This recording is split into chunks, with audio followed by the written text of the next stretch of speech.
out there kind of telling these stories that aren't true. How you doing out there, ladies? I am one of your hosts here. I got many others with me. I am Craig Costa-Jardula. It is TruthWire time. With me, of course, the trusted one. The trusted ones, ladies and gentlemen, Fiorella Isabel and Matt Weinglass. Fee, how you doing over there today? I love the hairstyle. It looks amazing. Thank you. That's so nice of you. I know you're not used to me ever doing things like that, so every once in a while, I like to throw that in there, and I got to close my blind. I have a very bad situation over here with the lighting. I'm going to take care of it, but when I was saying trusted one, I was kind of leaning towards Matt, because Matt, he's trusted one over there. No. We just we try to stay sharp, look good. It's look the part, so people can see us and hear us. That's a Hollywood lesson. Sound and lights, number 1 and 2, and then the content comes after that, of course. But no, it's all important. It's all important. So we all. I got to ask you, Matt, as it is on Monday, August 25th, 2025, year of our Lord. How do you feel right now?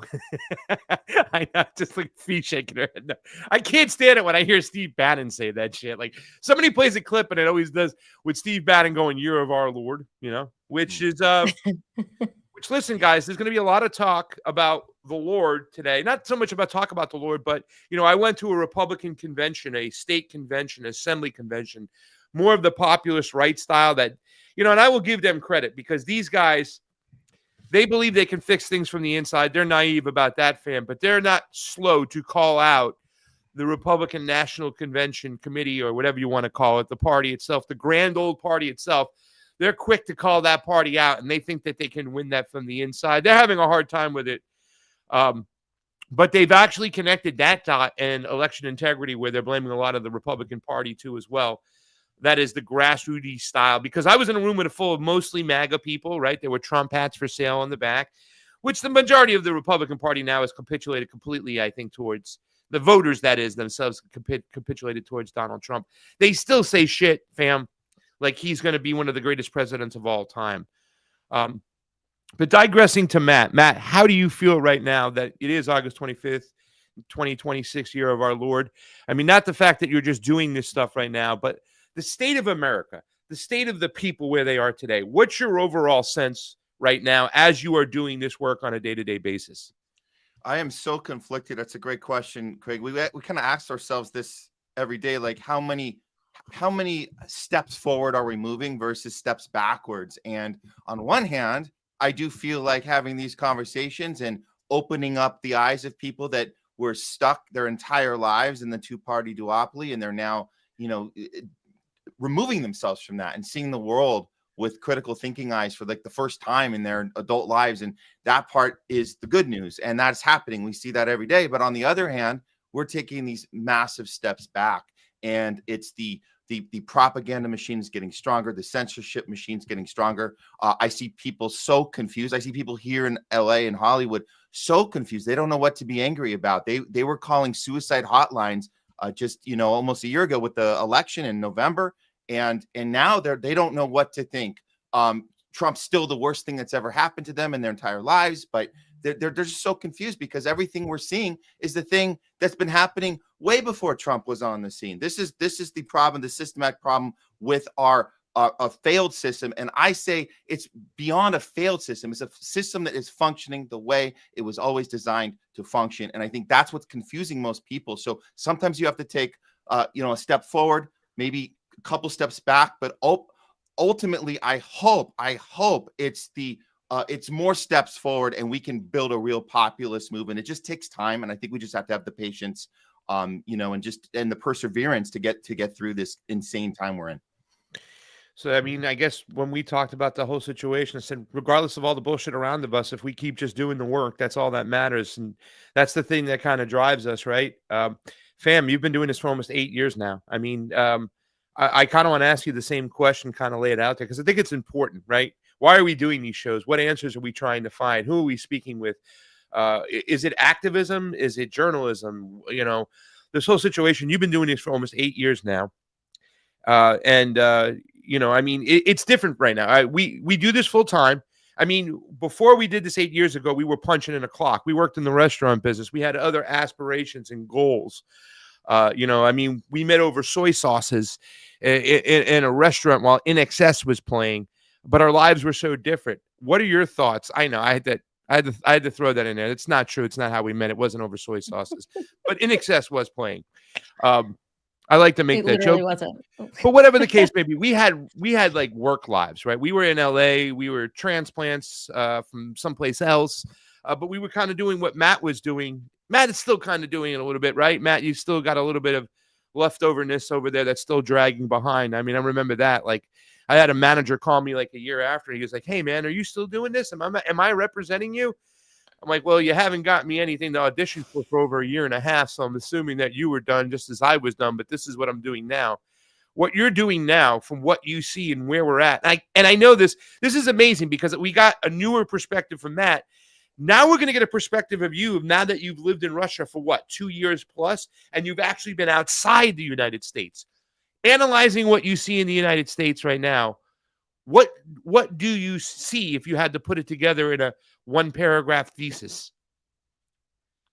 3 years in Russia, and Wow. what I see is, I think the idea of journalism is no longer what I think a lot of people thought journalism was, because we've come to a point where we have this Holocaust that's happening. We've had some of the worst things happen in the last 5 years, everything from COVID, from uncertainty and trust in the foundations of society that everybody trusted in, everything from manipulated, propagandized war, and now what we're seeing throughout the world.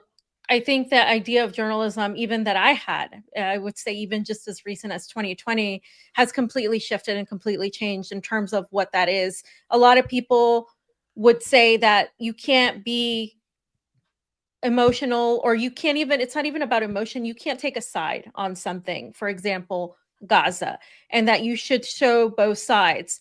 But I'm at the point where that to me isn't telling the truth, because in spite of the fact that no one person owns the truth, there are things such as right and wrong, and there are things that are actually happening in reality, that are happening as fact.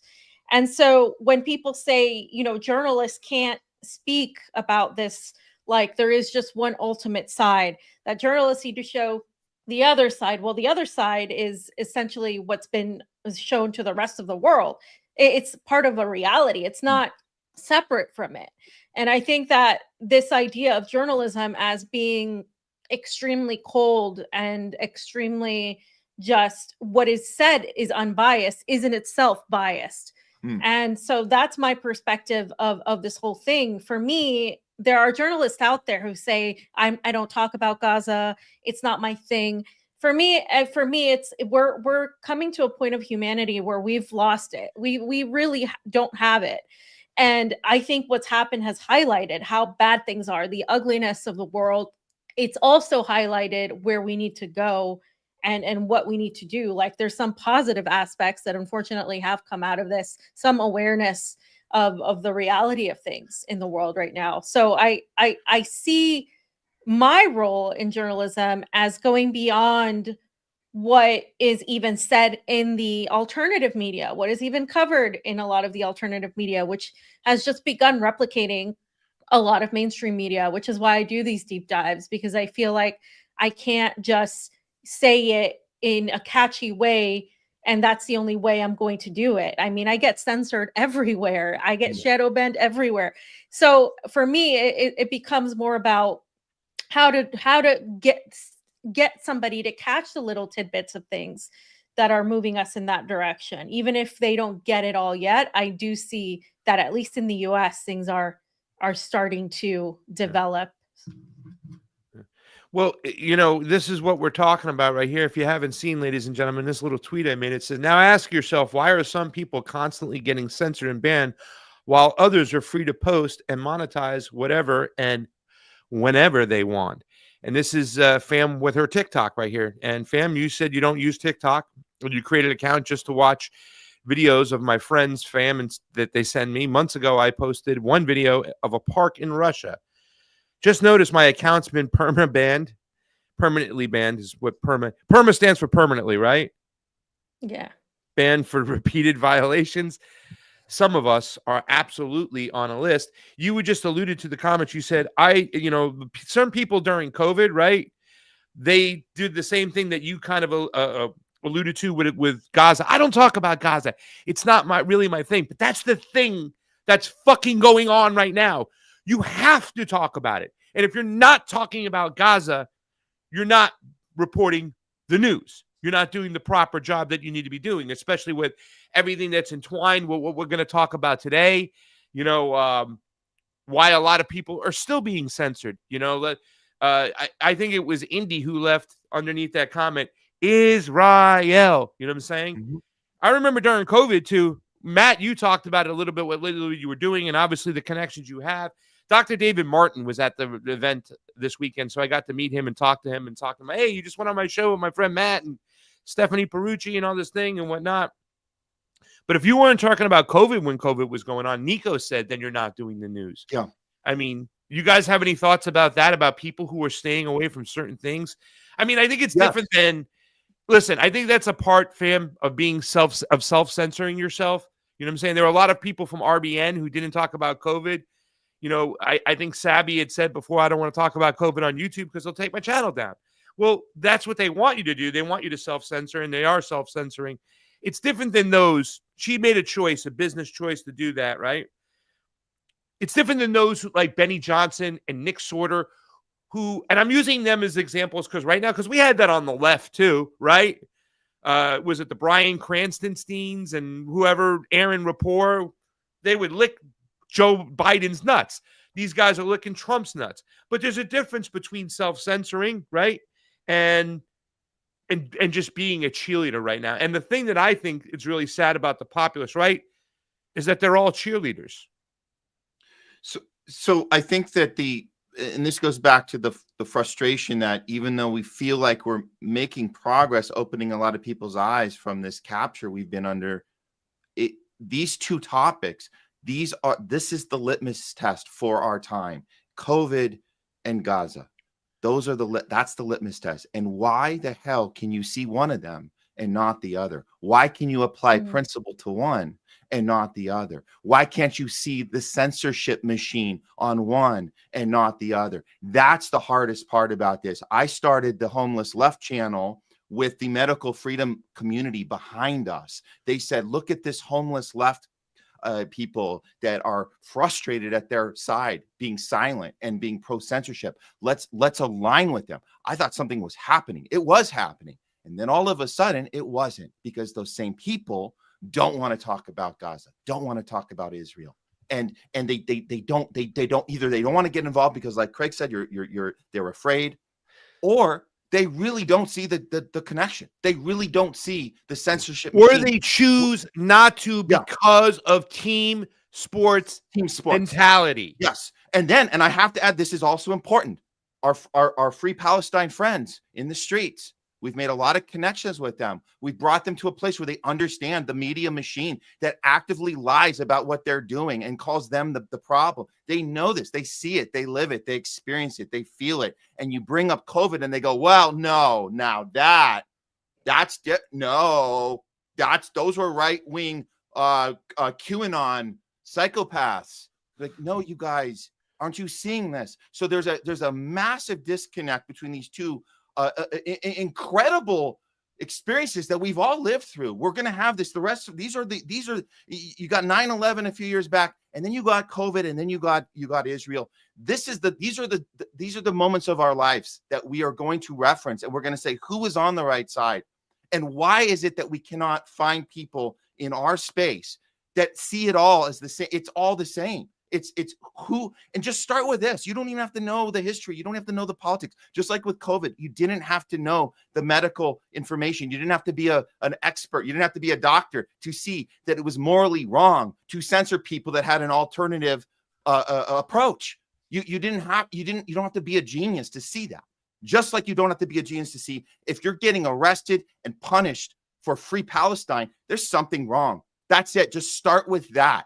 and go from there. But it's so hard to connect this, and I don't understand that part of it. Why can't we build this movement throughout these tragedies we've lived through? I don't understand it. That's where I feel the step back has happened. Yeah. Fam, do you have anything to say before we get the ball rolling here? Because I think we should get the ball rolling, but I just want to say, for me at this point, there is no difference between the people that are doing it for career issues. I think there's going to be more of these events that happen in our lifetime, in our time when we're doing this. And I think people are, once you've already done that caveat, it's, for me, I can't trust your judgment. I can't trust that you're, unless you become consistent about it, that you're not going to do that again. And so I just think, for me at this point, if you're not talking about Gaza, or if you're not touching a topic, you can be careful about how you say things online, right? But I think if you're not touching a topic because you're afraid of the consequences of your, to your career, I think I'm at the point where I think we have to be at that level of willing to sacrifice pretty much all of these things. And that may be because I've already been censored in a lot of ways. And so for me, like, getting taken off YouTube, oh, well, like, again, like, it been there, done that.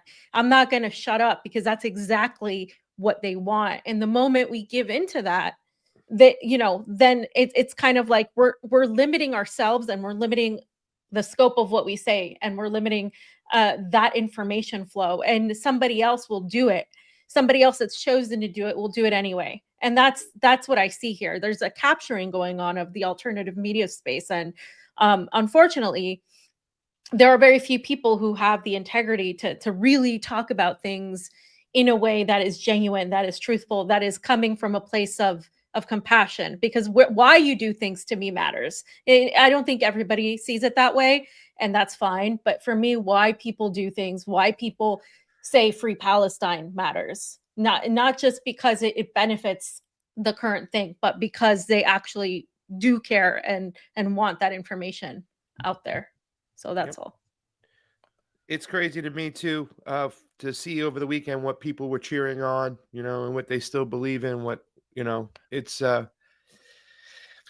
wow. Let's get to the breaking news, and we'll just kind of go from there. I can talk about this shit forever, because I really think it's fascinating where news is today and where the people are. And some of us who looked into what Tavistock was doing, the social engineers, how you move people, how you convince them, how you get them to go along, all of that I see. I don't just see like a party. I see I see society as a whole, what they're doing and whatnot. And some of the older people, man, they don't want to let go of some shit, and they don't want to deal with the fact that they left us crap behind. They want to blame the party of individual responsibility. Has no individual responsibility for the way America is today and what the empire is doing abroad. But that's another story. Let's get into the breaking news. Jayme, let's put it up there. Donald Trump, executive order he signed right here, banning the burning of American flags. Despite former First Amendment protections, argues that burning flags, it causes riots, fam. Matt, I know you don't believe me, but you burn a flag and the next thing you know, people are going crazy. They can't think for themselves. It's something magical, evil. It's a spell. The EU describes flag burning as uniquely offensive statement of violence against the United States. EO, the executive order, not the EU. Sorry. Let's play the video. Lastly, sir, this is an executive order on flag burning. Look at him. Flag burning. All over the country, they're burning flags. All over the world, they burn the American flag. And as you know, through a very sad court, I guess it was a 5-4 decision, they called it freedom of speech. But there's another reason, which is perhaps much more important. It's called death. Because what happens when you burn a flag is the area goes crazy. If you have hundreds of people, they go crazy. You can do other things. You can burn this piece of paper. But when you burn the American flag, it incites riots at levels that. Lastly, sir, this is an executive order on flag burning. You can stop it. I'm going to let you guys just fucking talk on this one. I mean, I know what makes me go fucking crazy, this. But, I mean, it's now also too, when you make a statement, think about the people who are going to buy into this in the United States. I can tell you, I was in a room with a lot of these people, and about 85%, maybe 90% of the people in that room of 300 people are for this. Fam, you're the lady. You take it first.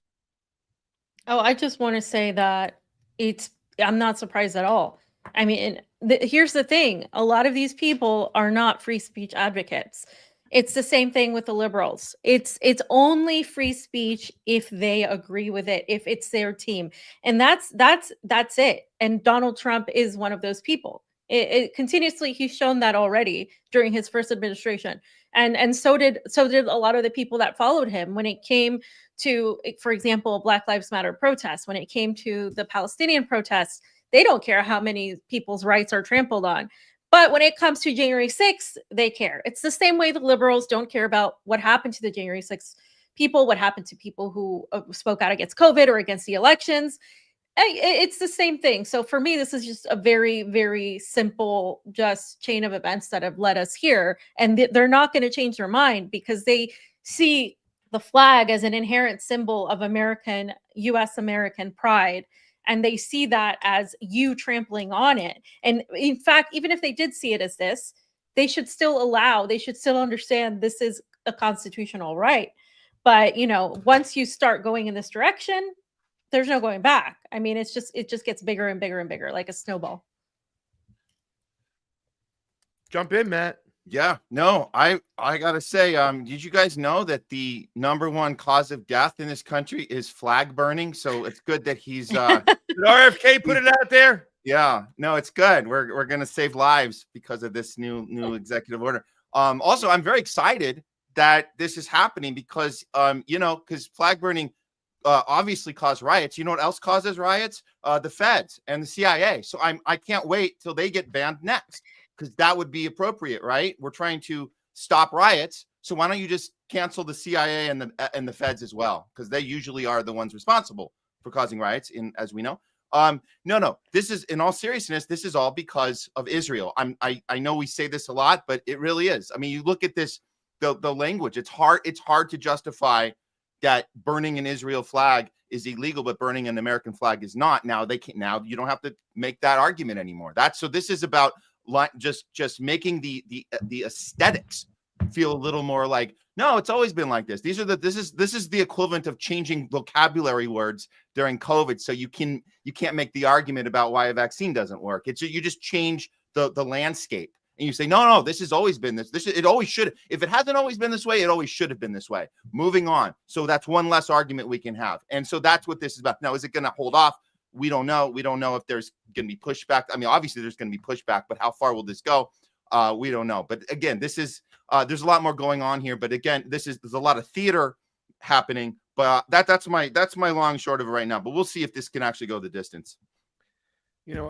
I just can't help but to think of remembering hearing one of the discussions when I was young on a TV show. It was the Merv Griffin show, and they had a pro-flag, anti-flag burning, right? And they were talking about the reasons. I think the good thing about this is that when you do have conversations with people about this, it really kind of opens up a thinking cap about why it's so important to have speech that we don't like to be the one that we protect, that we allow the Nazis to march in Skogogi, right? I think those conversations are great, but I just can't help but to think that was in the 80s or whatever, like the late 80s. We're back to here again. Where the fuck are we moving as a society? Are we moving backwards? I mean, hearing people talk about Donald Trump being one of the greatest presidents of all time, him doing this makes me think he's one of the worst presidents of all time, because he's really bringing out the stupidness in Americans, and we're leading with our dumb emotional mindset rather than do what's important here, and understanding why flag burning should be legal, right? And it's your piece of property, you do what you want with it, but it also ties it to what he did here in Chicago and DC, the whole why it should be bad. And I tip my hat off to the Trumpers in San Diego who got out into the streets and protested against Donald Trump using the National Guard in Los Angeles against his own people. I mean, I'm dumbfounded that this is actually news right now. This should be buried on page 24, you know what I'm saying? And Donald Trump should know that this is going to get shut down, just temporary. Jayme, I want you to throw your opinion in here because you said something about this. You put on a nice Hawaiian shirt today. Give us a little quick 2 seconds about this, and let's get on to the National Guard being deployed all into our streets. How could this go wrong? How could this be used against us? Do the people on January 6th not realize what's going on, the way they weaponized the whole system against them? Why this is bad if a Republican does this, how when the Democrat has a chance to do this? Go ahead, Jayme, your thoughts. Well, this whole thing reminds me of Benjamin Franklin's quote, where he said, "Those who would give up essential liberty but to purchase a little temporary safety deserve neither liberty or safety." And this is just authoritarianism, blatant authoritarianism. He says that DC is safer since he's put in this rule and put the National Guard on the streets. Well, it is, but it's also a lot less busy in DC. Like businesses aren't doing as well. And Jayme lives in DC, by the way, everybody. Yeah. Yes. One of my friends at her job, she's not going into work because they're not getting enough customers to support it. There's like restaurants that they're busy nights, they bring in thousands of dollars, and now they're not even getting, they're barely getting hundreds on their busiest nights. And yeah, the crime's down because people aren't going out. There's no people, there's going to be no crime. And there's a sense of fear in the city.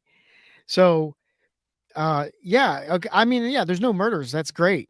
I mean, there shouldn't be murders anyway, but what's the cost? The cost is living with authoritarianism. And when you give up your freedoms, you never get them back.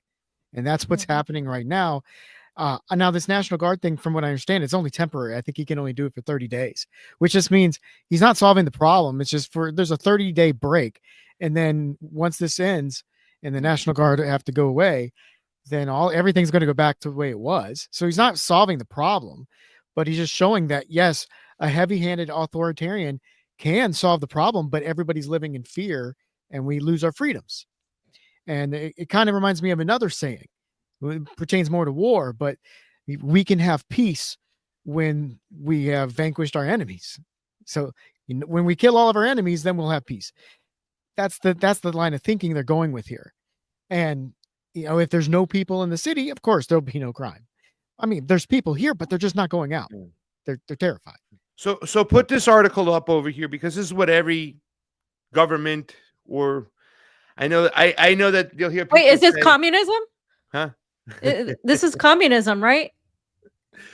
Okay. Sorry. I get confused if it's communism or fascism nowadays, right? Because I know this is all about keeping the businesses safe in DC, all these homeless people out there. And Donald Trump is definitely splitting the people, pitting them against each other.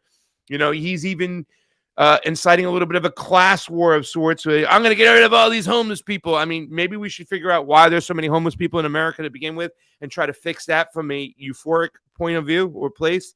Education, housing, economy, that kind of thing, rather just than kind of dust them off as just poor drug-using communists that are living on the street. Trump manufactures crisis to justify plan to send National Guard to Chicago, leading Democrat says. And I'm not going to even get into this whole thing and read this thing where Jeffries goes back and forth, the little kabuki theater and the charades they play. They're both fascist in their moves as far as, acting on behest of the states and the rich people, everything they do. The authoritarian measures of censoring, jailing people, demonizing them. Remember, it was the Democrats and Joe Biden who listed people as domestic terrorists. Now Americans are terrorists, meaning they can do more things unjust, unconstitutional to them, the way they surveil them, the way they censor them, the way they incriminate on their civil liberties. So I don't want to get into it, but, that's what every dictator or government will do, right? Let's look at Trump's statement after the National Guard, right? What he said, what Jayme talked about.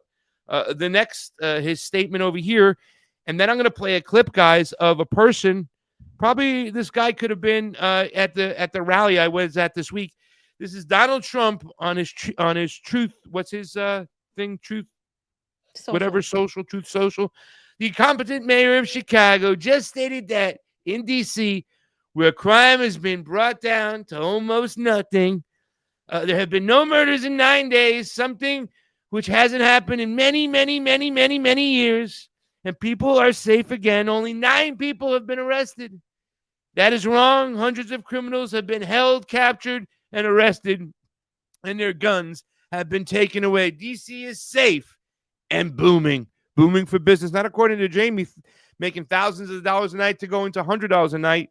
Play the clip of the Patriot fam, Jayme, and then we'll get the everybody's opinion as far as how people buy into this. Because, you know, I was on a whatchamacallit, what's the show? Crosstalk, right? A couple months ago, almost a year ago.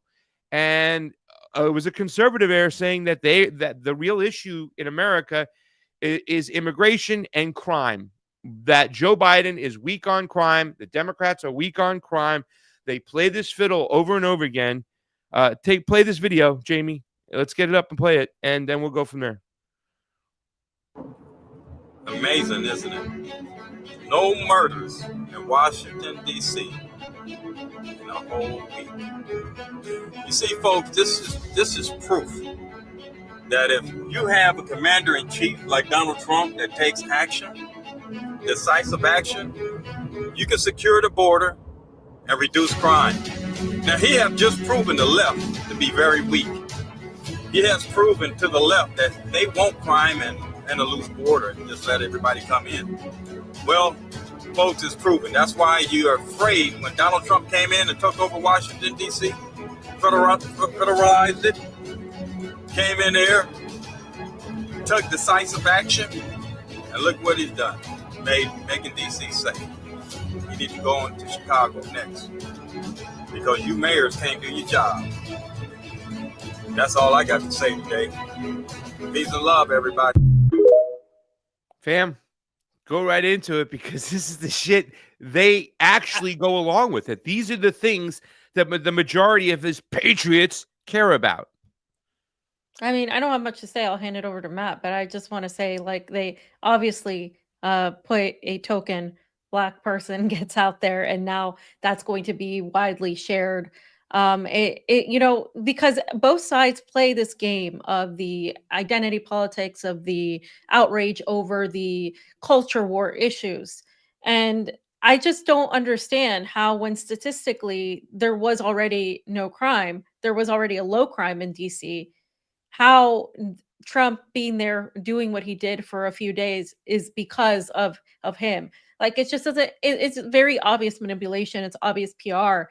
But I think, you know, it ultimately comes down to the fact that it was always going to be Trump to bring in these neo-fascist, technocratic, Silicon Valley psychos. It was always going to be Donald Trump to bring in the crackdown on free speech, because it was the right who began questioning a lot of the COVID stuff, who began questioning and talking about free speech, whereas before it used to be the liberals. And so once the right did it, they're like, oh crap. We can't allow that. And so then they brought in a lot of the distractions like RFK Jr. and all of these people that are in Trump's administration. And now you have the very people that talked about this stuff, that said it was important, cheering it on. And it's really, that's the problem, because now the Democrats are obviously exploiting the situation. We know very well that Chicago is full of inept Democrats, just as California is. We're not saying go back to the Democrats, but the Democrats are, of course, taking advantage of this. This is why this is all a game. This is all theater. This is all by design, because they want people to get pissed off. They want people to get angry at Trump and say, well, maybe Biden wasn't so bad. Let's vote Democrat next time. Yes. And people don't see that they're being played. This is You're doing it again, I mean, fam. Over and over again. It's just the same shit. Matt, are they going to succeed this time out, or are we going to stop them?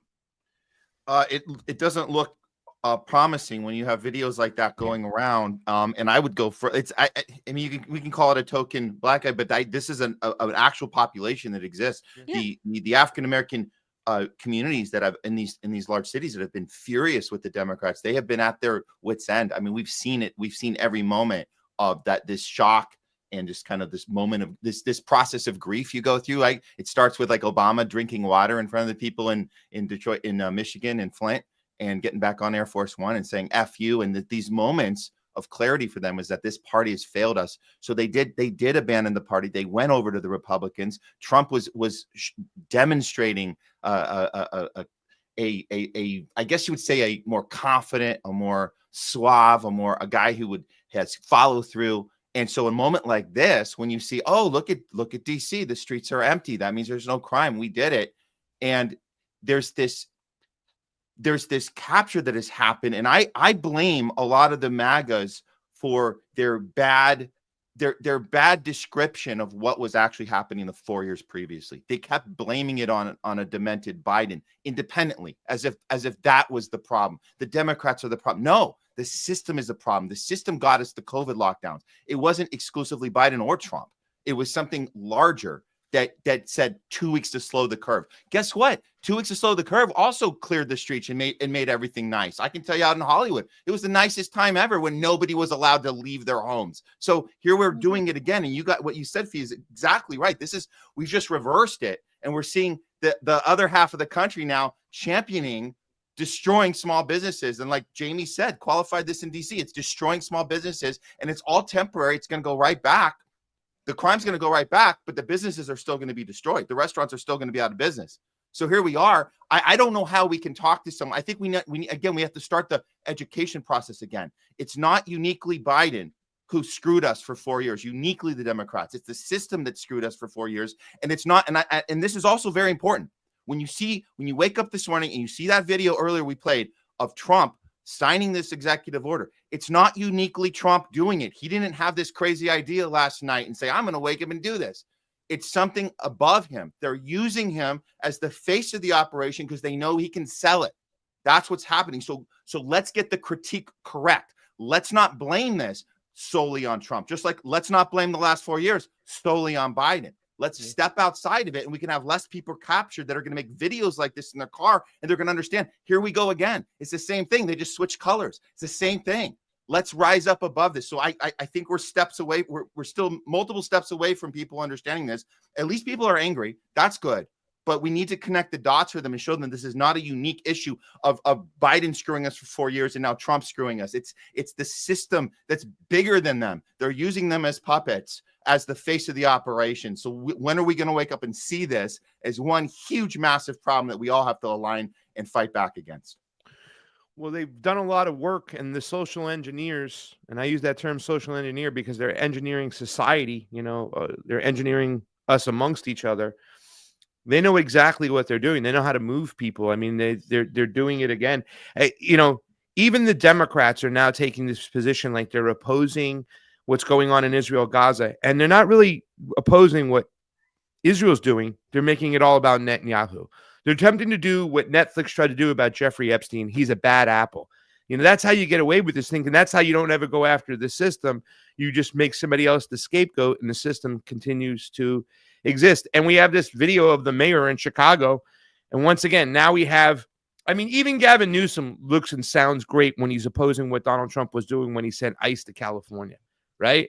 And I think they saw they captured a little bit of that George Floyd magic that they got, the Democrats, right? And idolizing George Floyd. It was crazy they were idolizing him.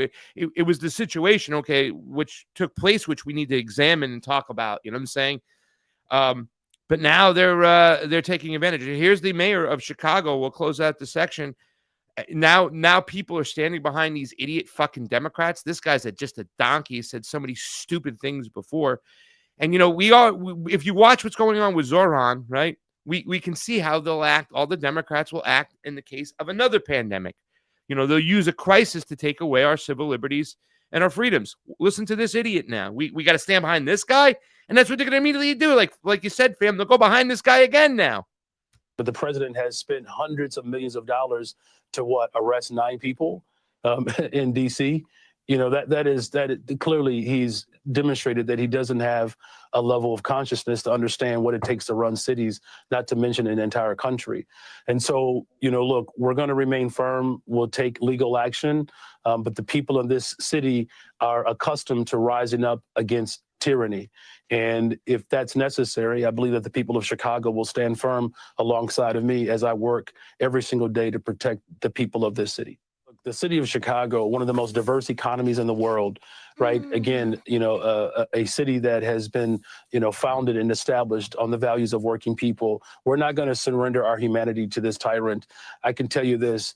The city of Chicago has a long history of standing up against tyranny, resisting those who wish to undermine the interests of working people. We're not going to back down. We're not going to cower. We're not going to bend. We're not going to break.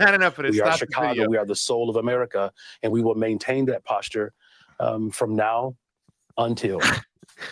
Fam, they stand up against tyranny and kings in Chicago.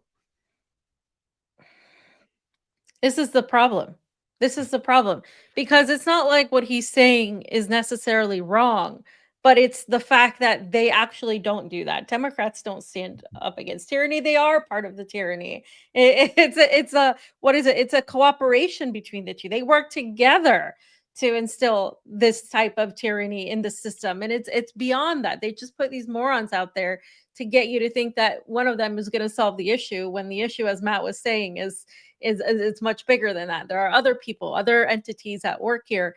And so it's really, for me, it's just super annoying to hear it time and time again that the Democrats are going to say about it. It's like, that's never happened. It's not going to happen now. But you have Donald Trump doing this, so it just gives them a great opportunity to fundraise. And you have AOC again now marching with, I think, some of the unions. You have Zoran Mandani lifting terribly. I can lift more than him.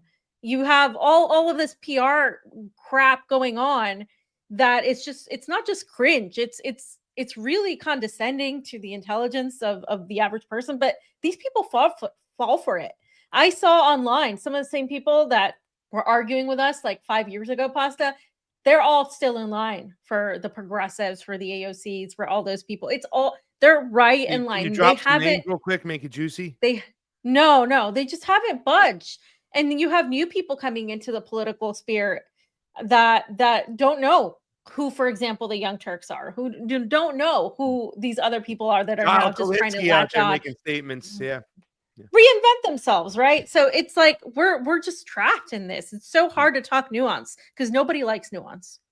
I can just see how hard it landed when Gavin Newsom said, when Donald Trump was talking about having him arrested or whatever, and he's like, well, if you want to arrest me, then go ahead and arrest me. But I'll tell you what, who you don't mess with is the Angelinos that we love, our immigrant community here. Stop terrorizing them. Stop going to graduations and restaurants, and this is awful. But if you want to arrest me, arrest me. And I'm like, dude, this fucking jerk off, this asshole, you know what I'm saying, just landed that so hard. And the people just fucking ate it up. I think that little video had like 5 million views. And, I see people bragging about Gavin Newsom now. And like you said with AOC, they're doing it to us again. It's going to happen again. Matt, let's wrap up the section and get to something lighter, like lighter news, like imperialism with Venezuela. Please help us. Yeah, we got to lighten it up. We'll talk some imperialism here in a moment. But I would just say that, this theater we're seeing happening in Chicago right now does mirror what we experienced here just a few months ago in LA, when we had the ICE raids and we had this, what you mentioned, Craig, about the, Newsom going against Trump. It's the same. We're seeing the same thing play out again. This is theater. This is WWE. It's these little lines that are ready to go. And when I say this, I want people to understand this is, and we make the wrestling comparison because it's theater, but also there's sometimes that things happen spontaneously. So we're not saying literally that they're in a room planning out the script. There's a skeleton script in play, and then they kind of ad lib as they go. That's what's happening. And you build up these characters. These are characters that you start rooting for. And we're seeing now, fast forward a few months since the ICE raids and the No Kings. And I love that No Kings, because we're talking about it again. We don't take on kings here in Chicago. Same script we had here in LA. So now, like you mentioned, Craig, you have we see memes going out about Newsom, the next president. Everyone's just loving this guy now because his character has been built up. It's a fake theater character. He's a wrestling character, and he's the guy they're all getting on board with here on the West Coast. And now we're going to see it happen again in Chicago. So we're just building up these little characters, and they're feeling out the waters. Is it going to be OC? Is it going to be Newsom? who's going to be the person that we're going to rally around and create this theater piece leading into 2028. That's what this is about. And then they're going to decide, powers that be are going to decide, are we going to go all the way with it like an Obama, or are we going to jump ship like a Bernie and say everybody vote for the other guy or whatever, and then move it right back over? It doesn't matter. They don't care either way. Whoever's the best mouthpiece for it is going to win the championship prize. And then that's the technocratic backing and the Palantir. We didn't even mention Palantir today. That's what all this is about. It's the people above these little theater character pieces. So it's like, that's what we're watching. So we got to remind people every time you see these battles, they're all contrived and they're not real. And we got to get out of this emotion and these little talking points that are just designed to get people to go, yeah, get them. None of it is real. Yeah. Talking about wrestling, Rampage's son, Quentin Rampage Jackson's son, is in a lot of trouble. That's Matt. You probably heard that story. Fee, you don't know it. Quentin Rampage Jackson was a famous UFC fighter. He was also in the A-Team. He played B.A. Baracus in the remake. I heard that flopped awfully. But his son was a fake wrestler. I don't want to say fake wrestler because there's a lot of fake real shit about it. And is flatlined a guy in the ring. I don't know if that guy passed away, if they saved him, but that's been on the inside news, which a lot of people will be talking about over the next couple of days as well. But it is wrestling, and I like the fact that you label them as characters. Thank you, everybody, for watching. It's the Truth Wire today. I'm here with Fiorella Isabel and Matt Weinglass. I'm Craig Pasta Jardula. Do us a favor right now, and fam, maybe you can share the Rumble link to your Twitter. You're getting a good response on Twitter today. Got a lot of people watching. Got a decent amount of people watching on the YouTube, where we're also censored. If you guys can share that out. We're on Rumble. We got about 50 people, got about 89, close to 90 people on YouTube, which is kind of crazy because still a censored channel, and fam has been getting censored over the weekend. So, Matt's had his YouTube channel original taken down. Its censorship still exists out there. They're still boosting the cheerleaders like the Nick Sorters and Benny Johnson. I bought a hat this weekend. It says Alligator Alcatraz. Literally, they're celebrating the terrorization of immigrants. It was on a hat. I had to buy it. I was like, oh, my God. Like, they're really pushing this shit out there. It's scary where society is from. That guy that we heard talk, that patriot with the cheesy music in the background, I was in a room full of a lot of those people over the weekend. And they're still buying it. They're still into it. They're still on course. At the end of the day, I think they would be able to sow the whole decision to go and vote for the Republicans because they're not woke. And that's their lesser of two evils. But they don't see the harm in their president writing a ban for flag burning and prisoning people up to a year in jail for burning their own property. Jayme suggested that we should have a rally and everybody should just 10,000 people at one time burn the flags. I'd be interested to see if they started burning the Israel flag, if Donald Trump will come out with an executive order saying that you go to jail for 10 years for burning an Israeli flag, because that's usually the litmus or the average test they use. You can say shit about this country, but you can't say shit about Israel. It's crazy. Let's get on to the next segment, fam. Little light packing. Thank God we get to step it down. I love it when we get to talk about domestic issues and then ease down to imperialism. Fam, what's going on in Venezuela? Because the call I got, I was on a show. I was on the boys' show last night. Snow Himbo and Greg Crabb. They said hello. They wanted to have you on. Indie, INN stuff. We love those guys. But the question he called, he goes, hey, dude, they just sent 4 aircraft carriers with 4,000 Marines on them. Marines don't normally go on aircraft carriers unless they're taking a ride to be deployed somewhere. So when you hear that news, they're like, are we going to go to war with Venezuela this time? And I had to stop and think about it, right? And then say, So the last time we really went crazy, we've tried to whack Maduro. We've tried to inspire coups. We've supported people to run. But the last time we really went crazy was, I believe, 2002, where we actually had Hugo Chavez detained. They called it kidnapping. That happened on April 12th. The country went crazy. And by my birthday, on April 14th, Hugo Chavez was restored and back in power. That was the last time we went like heavy elbow grease in a coup. Fam, there's 4 aircraft carriers headed that way into those waters with 4,000 Marines on board. So when I was asked that question, I'm interested to hear what you think. I said, well, Donald Trump is one of those guys. He is the most anti-communist, anti-socialist president I've seen in a while. In other words, he leads with it. Remember on the campaign trail, he goes, I'm going to make a law banning Christ-hating communists from coming into this country once and for all. Fam, can he pull the trigger? Could we see boots on the ground in Venezuela? And you have articles in there talking about the militias, talking about the things with China. Could this be for real this time? Because things are coming to a boiling point. And if the empire is going to fall, like you said it would, right? And our currency is going to be worth hardly nothing, grabbing a hold of the greatest oil reserves on the planet, fam, would really help the empire keep this Ponzi scheme going. Your thoughts, and make the fee big. So what's happening in Venezuela is what I said was going to happen when Donald Trump became president. If you guys recall, a lot of people were pushing Trump because of the war in Ukraine. That turned out great. And they were pushing him because of the COVID stuff and free speech. That also turned out great. And so now what we said was Trump was going to go after the Middle East and he's going to go after Latin America. So Venezuela has been on the radar for the Republicans for a while, the same way Iran has. I mean, they really, that's their role, to take on these two specifically. Also China as well. The problem is that they have tried, as Pasta said, and they failed. So what I think is happening now is an attempt to overwhelm Venezuela, and also an attempt to sneak this in there, because as Trump was formulating this Alaska summit with Vladimir Putin, that's when this stuff was also happening with Venezuela shortly after, when a lot of people were giving Trump props for bringing up the Ukraine issue and trying to quote unquote resolve it. That's when Trump was going hardest against Venezuela. Now, Venezuela and Russia have I would say, cooperative alliance. They definitely don't have a defense pact. And so when it comes to Russia and China, they technically tend to not get involved. They technically tend to say, we support the sovereignty of Venezuela, but we're against any sort of boots on the ground involvement. But Maduro is looking to China right now.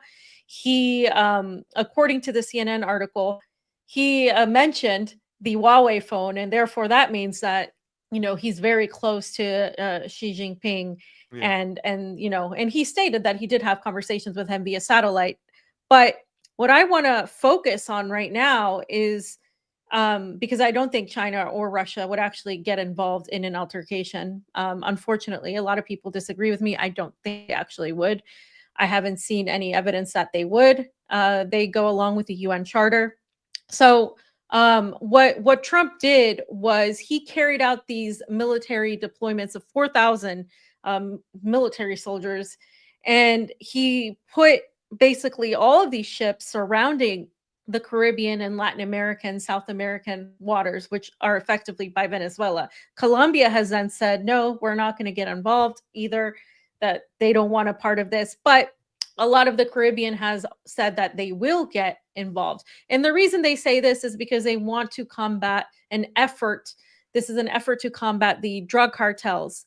And so this narrative is actually as fake as they come, because the majority of these drugs are not coming even from Venezuela at all.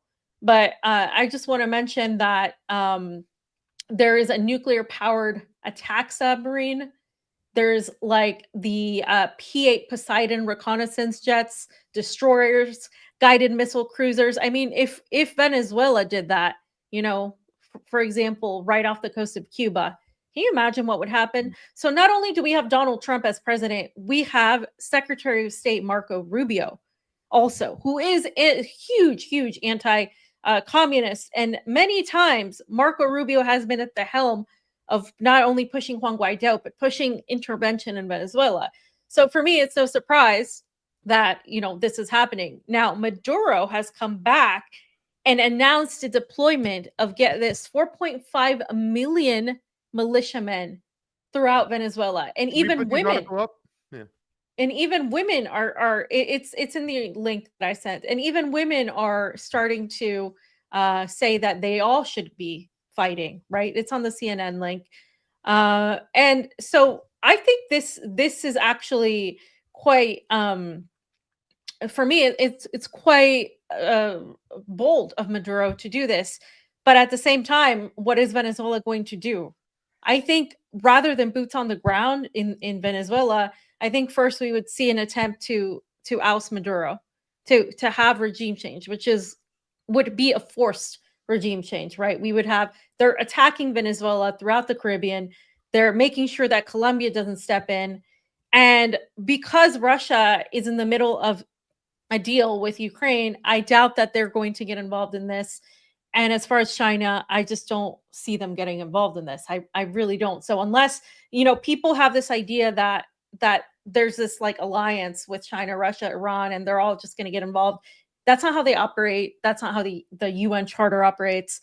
So unfortunately, I think it's going to be Venezuela doing whatever it can to fight this off. The same way we're seeing, for example, Gaza and the people in Gaza fight back. So there's more to it, but go ahead and give me your thoughts on all that.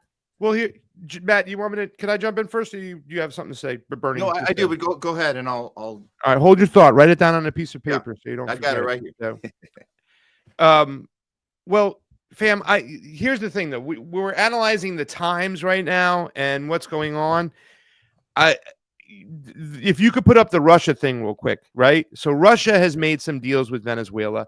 I think Russia or Putin has kind of used Venezuela as a distraction point for the West, because at the end of the day, the biggest oil reserves in the world are in Venezuela, and I think there's a fight for them, right? But Putin and Venezuela, Maduro signed a strategic partnership agreement in Moscow, and that was in May of 2025. There's also been reports, I don't know if it's been leaked out there, whatnot, where some people have said that Putin is going to make a deal to put missiles in Venezuela, kind of like echoing the Cuban crisis that made the American foreign policy apparatus go crazy, right? Like we've heard that shit before too as well.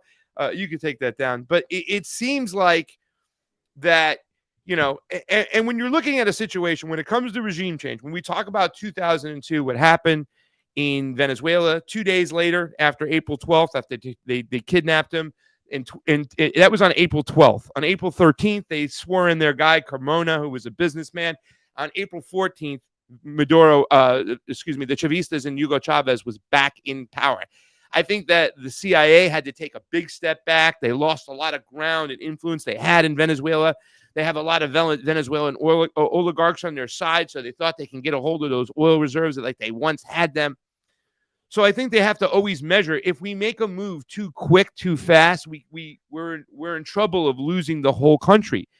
But with the fact that, a lot of people keep talking about the fact that our dollar is just going to collapse and everything's going to take place. If we want the United States currency to be the main currency, we have to find commodities and resources to back it up, to at least keep the gig going. And I think those oil reserves would really help out financially to the Ponzi scheme that's going on with the elitists in our country. And if we get a hold of that, right, and now with Donald Trump as the guy, he's the guy who could come in and manufacture consent to do what we need to do. I mean, I have a clip of Alex Jones at the very end, and what he says. People like Nick Fuentes have said a lot of the same similar things. So I think that we cannot rule out the factor that this might be the go time for the foreign policy apparatus with the fentanyl situation that they can blame on Maduro to make a move, to actually go to war. I don't think we can rule it out. So these warships going over here, I don't think this is just about puffery and posturing. I think this might be go time. And they'll have no choice but to go ahead and go. We got to go take Venezuela. We need it. We need those oil. We're going to lose our whole Ponzi scheme is going to come crumbling down. But if we get Venezuela, we can extend it for 5-6 years, maybe even longer. That's my thoughts, and I'm very concerned about this time around. So I would say the concern is it's legitimate, but at the same time, and you're mentioning, like, we have to look at the historical context here and look at the resilience of the Venezuelan people. Look at how Maduro has found his leadership. I remember back when he took over from Chavez, died of cancer 2013. Maduro had a look in his eye like he wasn't going to be able to handle this, and we knew that Chavez had beaten this imperialist machine so many times, and it was quite remarkable that Chavez had done that. And then and then to pass it over to Maduro and say, you take it from here. That's when I was most concerned that Venezuela would fall apart. And we were actually down in Caracas making a documentary back then. And even just like it took a few years, and it was like 2015. So even just 10 years ago, I remember we looked at the stats, and we had created like 4 million refugees just at that time. That was 10 years ago. This is all from we know how our machine works, right? It's the sanctioning, it's the bullying, it's the cooing, it's the even the attempted coups that don't work, they still make an impact. They still cause this destruction. And then the media propaganda that pretends to the West that there's this people rioting against Maduro or against, like, that's all of that is contrived. We know that. And I'm not saying there isn't any corruption in the government itself, but when we talk about the drug cartel, we're the ones funding that. The CIA is funding that. Those 199 Venezuelans, you guys remember, that were taken out, that Trump found them, and they came from Venezuela. No, the CIA took them from Venezuela, placed them here so they could be discovered and then thrown into an El Salvador prison. So this whole thing about creating this narrative, and it works. It gets a lot of the people to say, oh, we're doing the right thing. We're going to stop this drug cartel, and Maduro is illegitimate. We've been saying that Venezuela is illegitimate for years and years and years and years. I think that when we look at what's happening right now, yes, it's concerning that it's gotten to the point of the Marines. What are we talking about? 4,000 of them ready to attack, set up on the chessboard. But look at the number of Maduro has. He's got like Fee said, 4.5 million militia members ready to go. He's calling it a plan of peace. This is a defensive move. I think that there's a lesson Maduro has been taking from Putin. There's a lesson when you're outside of the West and you watch how our dollar is crumbling. You watch how over time the empire is falling. I think he's waiting it out. I think that is the correct move. That is the strategy of a genius chess player. And I think Maduro has taken that lesson from Putin. And I think even though he's reaching out to China, he's reaching out to these countries. This is just for the aesthetics. This is for the confirmation, the getting that validation that he's on the right side. Of course he's legitimate. But at this point, I do think he can handle it himself. I think Venezuela has that resilience. I think you're going to be fine. Do the math with the numbers. And again, will you say, well, why would Trump go through this if they're not going to actually get that oil? There's lots of reasons to do it. There's lots of reasons. It looks good. It feels good. It shows us our American might. So to actually capture the oil, to actually take Maduro out, I think if you've made it this far, I think he can outlast, make it just a little longer.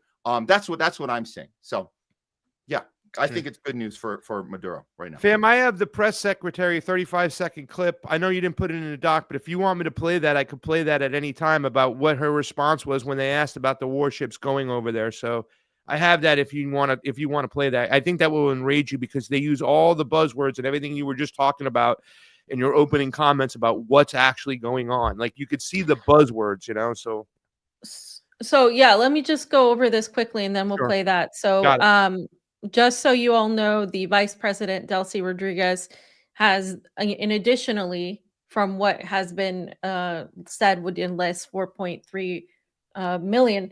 She has basically invited all citizens to enlist in defending and joining the Bolivarian militia, which is what that's called. And so Maduro has asked, she has asked, so they're calling on people to just enlist. And there's like a bunch of wives and a bunch of people that are starting to join. So I agree that I think Venezuela could take this on. The thing is, I don't put it past the US to try to do something anyway at this time. Precisely because after Syria, anything is possible. A lot of people, never expected Syria to fall. They expected there to be a more of a defensive line with Russia, with Iran, and that just didn't work out. And more and more information has come out about why that is and the certain deals that were made. I think Venezuela, though, has seen what happened to Syria. And this is just based on my knowledge of how people are looking at things now in the global South after Syria, and has really taken on a pre preemptive approach. They have been more proactive in terms of how they were before. So I agree with that. But again, I don't, I always say it's possible for this stuff to happen. And the last thing I wanted to point out here is that only the next article, Jayme, is that 5% of Latin American drugs, only 5% of them attempt to leave through Venezuela. So this was said by the Venezuelan Interior Minister, Diosdado del Cabello, who said that within Venezuela, there is an attempt to combat any sort of illegal drug trafficking and any sort of these groups associated with it. And he stated that in reports from the United Nations World Drug Report 2025, he says that Venezuela neither cultivates nor processes drugs in its territory. The report says Venezuela is free of cultivation and free of laboratories. We do not process any crops. And it also says that trafficking through Venezuela is extremely limited. So all of the things that the Trump administration is basing this on are not even true about Venezuela being, the center of cartels. You can go back and say, that existed in Colombia, that existed even in Peru, that existed in parts of Central America, but Bolivia, not in Venezuela. Yeah. So it just doesn't make any sense. And we all know that the biggest, of course, drug cartel is the DEA. So yeah. yeah. I mean, I think now is the perfect time to play that little clip that I talked about, because fam, every single thing that you just mentioned right there. Listen, this is the press secretary, everybody. Let me add this here too as well. Caroline Levitt. Why does she have to have the name Caroline? That just drives me crazy. It reminds me of what do you call it? The movie. What movie? Poltergeist, right? Caroline. Caroline, don't go into the light. You're right. This is sweet Caroline. Narco terror cartel. They're making these words up. Thanks, Caroline. I wanted to ask about the 3 U.S. warships that are being sent to Venezuela, and there's 4,000 Marines on board. Are you looking at possibility of boots on the ground there? What I will say with respect to Venezuela, President Trump has been very clear and consistent. He's prepared to use every element of American power to stop drugs from flooding into our country and to bring those responsible to justice. The Maduro regime is not the legitimate government of Venezuela. It is a narco terror cartel. In Maduro, it is the view of this administration, is not a legitimate president. He is a fugitive head of this cartel who has been indicted in the United States for trafficking drugs into the country. Emily. Caroline, I wanted to ask about Maduro is great at trolling the United States. I really hope that he shows up like with a little video, what I'm saying, of him in a white Tony Montana suit standing at a desk, what I'm saying, and going, I don't know what America's talking about. Like, he should just troll us, that's fam. They're turning him from the head of a state into Tony Montana. That's how they're getting. How small-minded does the base of Donald Trump have to be to go along and greenlight this shit? That they actually believe that this guy is now the head of the cartel of all the fentanyl coming in here. I don't know what it's going to be next week. Your thought, fam? Well, I mean, again, they tried everything. They've tried a lot to undermine Venezuela. And in fact, I know from Venezuelan friends of my family that they even said Venezuela calm down, that things started going back to normal. They like living in Venezuela, actually. And I'm talking not the Chavista Venezuelans. I'm even talking about the anti-Maduro Venezuelans who have been talking about how they feel safer in Venezuela now than before, and how there is like less of an issue with Maduro. Like they may not necessarily be fans, but they've sort of just accepted like the way things are and said things have been improving on and on. And so I think the U.S. sees this, and you're right, and they also see the opportunity with the gas and the energy. And Maduro said it's not just oil; it's you have gold, you have all of these natural mineral resources that are there. And right now is the age of that. Everything that we saw in the Alaska summit is also related to the mineral resources. What we're going to see in the resolution of Ukraine is related to these mineral resources that are in the Donbass area and parts of Ukraine. So right now, as we're moving into this, this new era where we need these minerals for technology and AI and all of these developments, you're going to see more of that ramp up. I have a hard time seeing that the United States would just flat out just go into Venezuela. I don't put it past them, but I think they would just try to manufacture consent for something, create some sort of false flag, try to get rid of Maduro, try to use some backway channel to do it. I don't think they would be as outright. So that's just, my opinion on that. Matt, I don't know when you went out to Venezuela, if you looked at any of the militias that FAM is talking about. There's little sergeant at arms in each one of these towns in Venezuela. I saw a video on this years ago, and this is something after Hugo Chavez was kidnapped and he implemented this plan. I think I don't know if it was there beforehand, but he really put some backbone into it. So like all these towns have these little sergeant at arms that hold a lock and a key to a storage room with all these guns, and the Americans are coming. It used to be the British are coming, the British are coming, the Americans are coming. And everybody goes and fucking gets their weapon and gets in there historically. And you can learn this from Afghanistan. You learn this from Vietnam, that a small army that has less technology than the big army they're facing, but has the home field advantage of their own terrain and understand what's going on, generally beats back the big army coming in.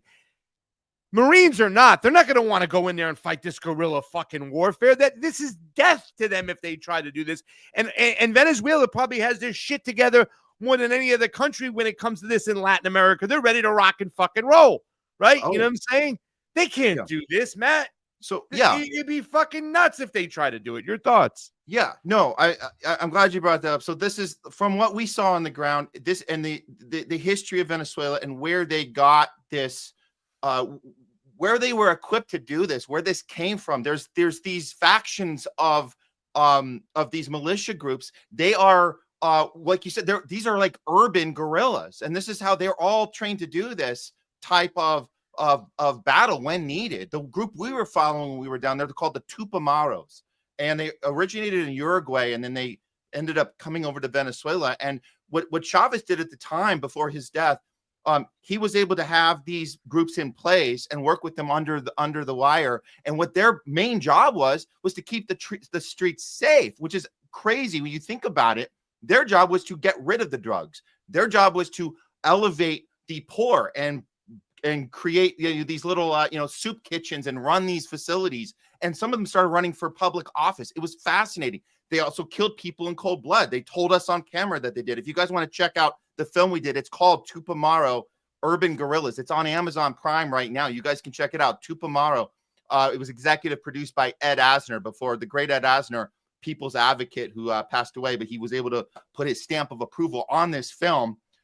Because it got into the heart of how the people function there and why they're so resilient. And then the change of power happened. Maduro, learned how to elevate to the level of Chavez. And again, I want to double down on this. I'm not saying their government ran perfectly. I'm not saying there's not corruption within those factions. Of course there is. But with their ability to stand up at the time needed and fight the imperialist machine, that is the real story here. And that is why we think they're going to prevail here. Now, Fiorella, you brought up this point. It's a great point. Look what happened in Syria. That was insane. How did that happen? So on one hand, yes, anything is possible, but I do think that the resilience and the mindset, which 4,000 Marines are not going to understand this, as 4.5 million militia members will on the ground. So we'll see what happens, but make no mistake. In the meantime, what can we do from here as Americans watching from a distance? Here's what we can do. We can look at this opportunity. You got Carol Ann Poltergeist Levitt telling us that this is Trump's view. Trump's view. It's not Trump's view that Maduro is illegitimate. This is the U.S. government's view. This is American imperialism view. It's always been the view. He's been illegitimate no matter what country's in charge. Chavez has been illegitimate, or whatever administration's in charge. Chavez has been illegitimate no matter what administration's in charge. And you can take that all the way back before Bush even. So here we are. This is a moment we have to see that the whole system's rigged. They're all in on it. It's not a unique Trump thing. And if it was a unique Trump thing, Why aren't the Democrats yelling about this right now? That's interesting. They want to take this guy down. He's the worst thing ever, Hitler. Where is their uproar? Because there's no uproar, because he's right in line with the military-industrial complex. It's always been that way. This should be another aha moment to add to the list, and we should all have a problem with this. No, Trump's not Trump's not the good guy. He's representing the thing that we've always been part of, the insane military-industrial complex and American imperialism, which is the biggest problem this world's ever seen. Caroline, don't go into the light, Levitt. She used all the buzzwords there. It's going to be interesting. I don't know if you guys saw this here, but when Elon Musk, who probably couldn't find Venezuela on a map, started to jump into the ring, give his opinions about Venezuela. Now, we know that Elon, he supported the coup in Bolivia because he said, we'll coup who we want to coup, because he wanted all that lithium. Well, I'm going to double down with what Elon said and back him and justify a communist takeover in Venezuela and say that we should intervene here. This is Alex Jones. We're only going to play the first minute of the video, but watch how he helps propagandize Americans, especially the populist right, into believing that regime change in Venezuela is good. And oh yeah, by the way, for $9.95, buy my dick juice. Help us out. There we go. Now, I don't like any of these wars, not Gulf War, not Gulf II, not Afghanistan, all of it. I've been against all these wars, Ukraine war, all of it. But if you look at U.S. doctrine and wars that we fought before that were right, it's in Latin America. This is our sandbox. And Venezuela is a communist dictatorship with the biggest oil reserves per square foot in the world. Their people are absolute slaves. And I don't like regime change, but they are manipulating our elections. They are flooding us with fentanyl. And if there were surgical strikes to take out the communists, there'd be an uprising and they could have elections and it would be a good thing. So I'm not one to ever push offensive stuff, but they started it, so it's really defense. So I'll say it. Oh my God. I am for removing the Venezuelan dictatorship. There you go. Pause. And oh my God. Everything that guy just said is bullshit. Thank you. Thank you, Jayme, for fucking hitting it on the nose with the soundbite. Because I told the guys yesterday on the show it was on. We only have one soundbite we use, and that's everything that guy just said is bullshit. Fam, I love everything that guy just said.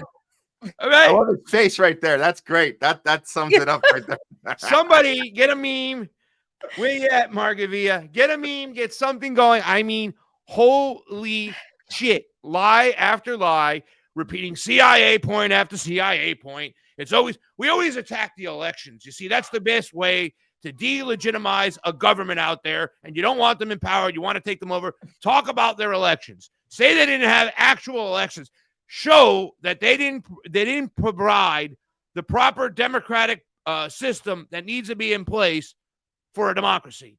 The elections. He even attacked that, fam. Go ahead, Matt. I mean, clearly this is the end. This is the end of any sort of hope that Alex Jones was representing any sort of populist, like real idea, honest idea. I was keeping out hope. No, it's gone. It's gone. Everything out of that guy. That's not him. That's not Alex Jones. That's a replacement body double. He's done. He's over. Nothing you're talking about makes any sense from a point of view of, I don't like regime change, but no, you do. You're pushing every single bit of propaganda that we've been fighting against this entire time. And why? Why are you doing this? How have you been captured? What's going on there? Who's holding a gun to your head at this point? I mean, I don't know if he actually believes it. I don't think it matters. We talk about this all the time when we see people get captured. Do they really believe it? Do they not? At this point, it doesn't matter. You did it. You threw it out to millions of people. It's over. It's done. We can't have a discussion anymore with this guy. We have to talk to his audience and tell them, you're watching propaganda now. Stop watching propaganda. Watch people that are actually talking about this. I don't know what else to say. I have to admit, I'm done holding out any hope for Alex Jones at this point. I'm gonna be a Steve Poikonen and say Alex Jones has long been captured, but I don't think he necessarily started out that way. Yeah. And you know what I mean? Like I do think that he's long been captured, but here's the thing: like you're right. I mean, the audience he still cultivates to a degree did question a lot of things. So when this is how these captures happen and why, because now somebody that frames themselves as being anti-establishment or anti-deep state is telling you that yes, imperialism is okay as long as it's against the commies in Venezuela, then these people begin to create these justifications and they begin to rationalize things that are irrational. It's the same thing with the free speech stuff. But the thing is, we need to understand is if people are not in this from a genuine belief of an anti-empire, then there's going to be a moment where they do get captured, because if they justify these things one way or another, that's the opportunity for them to be captured. And I think Alex Jones, as I said, has been in that trajectory for a long time. He hasn't really been as critical of the Trump administration as he should have been. For a long time, his performances have changed since the beginning. And I never took stock in him. I always thought he was a bit out there, right? But like there were times when he did point out some things that were legitimate. But I think that's the purpose of people like him, is to point out something that, for example, is a concern, surveillance, and then turn it around and just completely destroy it with a bunch of BS. And therefore it's tainted. And when you agree with that perspective, now you're a right-wing apologist, you're a white supremacist adjacent, and all of these things. But because again, people don't like nuance. Either Alex Jones is a lunatic or he's right about everything. And so that's we go back again to this whole scenario. Exact CIA talking points. If he doesn't do that, who's gonna, how is he going to continue saying the things he says? That's the reality. Yeah. A lot of people are saying that Alex Jones owes a lot of money out there, and that's why he's been bought off. Maybe that might be the case. Yeah. It's kind of the argument I make about Donald Trump when he was almost bankrupt years ago. It was the Rothschilds, the representative of the Rothschilds that bailed that dude out, helped him out. Who was it? Just so I'm sure, make sure I'm quoting the right guy. His name was Wilbur Ross, and this is years ago. Wilbur Ross bailed out pretty much Donald Trump when he was failing with his casinos. Ross, who was then the investment banker for the Rothschilds, that's who owns him. And now, yeah, they could have squeezed. Maybe he didn't start out that way, like you said, fam, but they got him now. And by the way, the last article of the section, talking about Venezuela, what they're doing to react. Jayme, you got the last article. Really quickly, Venezuela says, and a top official, all foreigners who enter the country without authorization will be imprisoned, whoever it may be. So they're getting ready. And this threat comes as tension with the U.S. escalate over the deployment of warships off the coast of the South American country. Fam, when I was sitting at the Miami airport before they canceled my visa to go there, and I had 50 pounds of extra luggage to bring baseball equipment for kids, plus my own luggage and a carry-on. And I was at the Miami airport for about 6 hours. And it sucks when you have to sit on that Avianca line. That Avianca line is not the best at all. But anyways, yeah, they said that somebody was going to try to whack Maduro. They're doing what they normally do over there. They're getting ready themselves. They're locking it down. They're saying, all right, nobody's coming in now until we figure this shit out. So it's no joke right now what's going on in Venezuela. And we can only sit there and wait.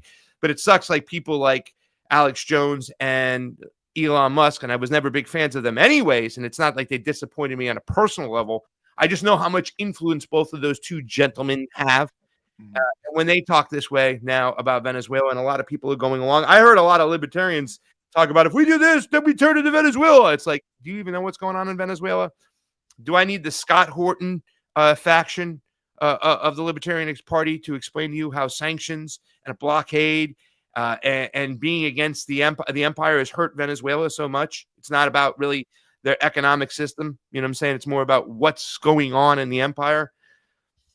It sucks because what I'm saying is that there people have been for long propagandized to believe that Venezuela, it's their system which creates what's happening in Venezuela, not the empire putting them in a chokehold, and that sucks. That really does suck. So there you are.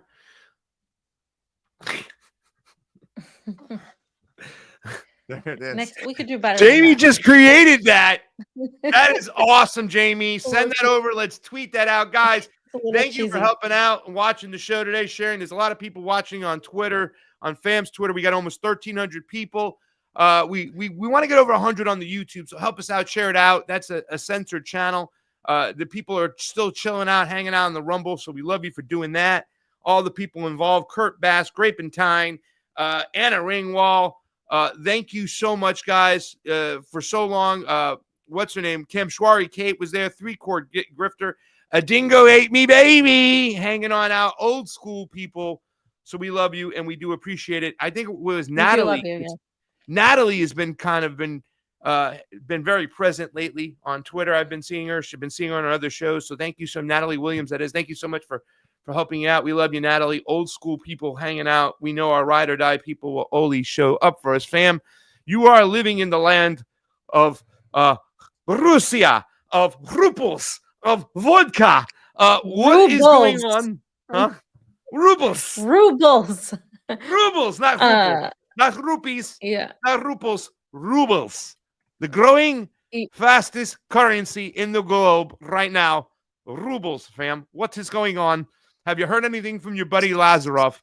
Have you had dinner with him lately? Have you spoke about things? So I want to talk about more what the Americans are saying, because there seems to be this fight, versus what the Russians are saying and the Americans are saying, right? And this is what's going on right now, is they're trying to set up the next meeting, right? So you have Vance and Witkoff, who are pretty much saying that Russia has given them enough concessions. And then Lavrov recently went on the NBC show on an interview. He was interviewed, which to me signals a change in policy in Russia, because before that wasn't happening. So I want to go over something Stephen Witkoff said. Remember, Stephen Witkoff has been the one that's led the summit. He's been one of the ones that also is in charge of the foreign policy in the Middle East. And so Stephen Witkoff made this. Yeah. I'm so sorry. Matt's got to go out. I totally forgot that he had to go out before this. Yeah, segment. that's Matt, could you just let everybody know what's going on and really quickly, and then get on out? I'm so sorry. We started this segment before I cut you out. That's my bad. No worries. It's all good. Homeless Left will be back on. We're back on twice a week, so it's Tuesdays, Thursdays, noon Pacific, 3 Eastern. We'll have some good guests lined up. I think Craig, I think you're coming on with us again on Thursday. I don't know, we haven't talked, but you should definitely come on. I'm coming on with you Thursday. Awesome. We got Jay Scott joining us tomorrow, and a few others. We might line up between now and the rest of the week. So yeah, check us out there. That's the Homeless Left on Rumble. THL Presents is our new channel on YouTube, because they got rid of our original one. The Homeless Left on YouTube no longer exists because we were having dangerous conversations, and we got to keep the community safe. That's why. So THL Presents on YouTube, the Homeless Left on Rumble. Thanks, you guys. Great conversation today. And I'll see you guys next time. Bye, Matt. Cool. Okay. So Sorry about if that, you can fam. go back to the CVS article. So Stephen Witkoff made this declaration. It's actually originally on the AP, which is supposed to be a trusted source of information, right? Allegedly, Vladimir Putin agreed at the summit with President Trump to allow the U.S. and its European allies to offer Ukraine a security guarantee resembling NATO's collective defense mandate, as this would be as part of an eventual deal to end the war. And that's what he said Sunday after the summit. He said that they were able to win the following concessions: that the United States could offer Article 5-like protections, which is one of the real reasons why Ukraine wants to be in NATO. This is what he told CNN State of the Union. He said it was the first time they heard anything like that coming from the Russians, and that this was game-changing. Now, this doesn't mean troops on the ground, but what it does mean is if there's an attack against, say, Ukraine, that they could receive some sort of protection from other NATO members. Now, it hasn't been confirmed by the Kremlin. It hasn't been confirmed by Putin whatsoever. But Witkoff has said this publicly. And the only reason I think that Russia would ever agree to something like this is if they got security guarantees that their territories, Donbass, Lugansk, Kherson, and I think Zaporozhye wouldn't be touched, right? So that they wouldn't be touched, and that Ukraine would never join NATO, because this is also part of that. Ukraine would never join NATO, and that they would need these security guarantees to be permanent. So what's been happening back and forth is that Zelensky has now said that they don't need a ceasefire. And Zelensky has sort of just kept pushing the buttons, hasn't really done what's necessary to initiate this meeting between the United States, Russia, and Ukraine.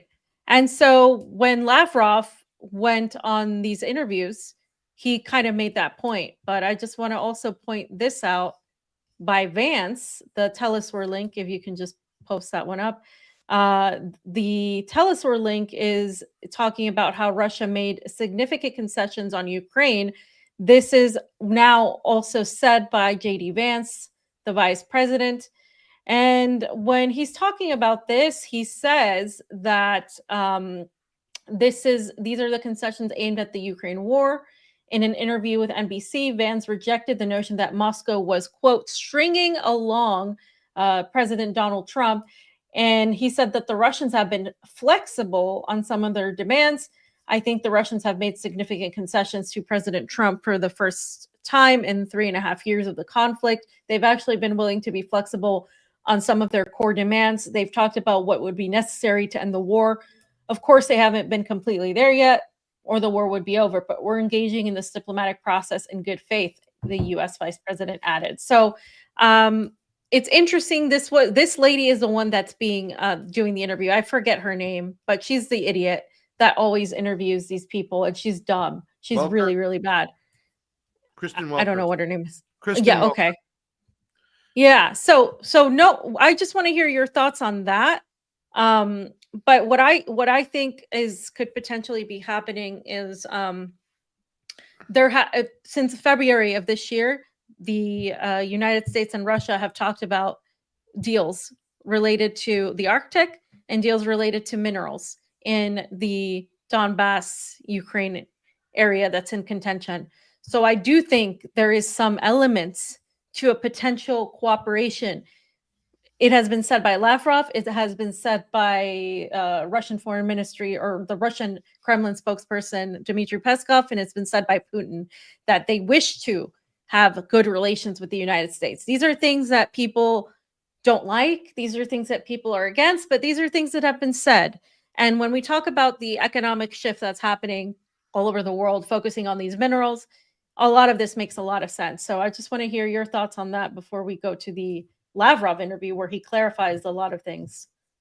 Well, I think I'm going to have a lot more to say after Lavrov speaks, right? So we're talking about the security guarantees, right? Is that being the main like hot button issue? Like, what does that look like? I've even heard some people in the RT media talk about that, right? About what does that look like? What does that mean? Like, they can't really put their finger on that. But I think that's going to have to be a common talking point right now if they were to make this deal. And, if this is about like, okay, the Trump administration or whoever they're realizing that they have to make a deal because they've already lost this thing. What can they get from this? What concessions? You're going to have conversations about security guarantees, right? Because I guess you have to persuade Zelensky and his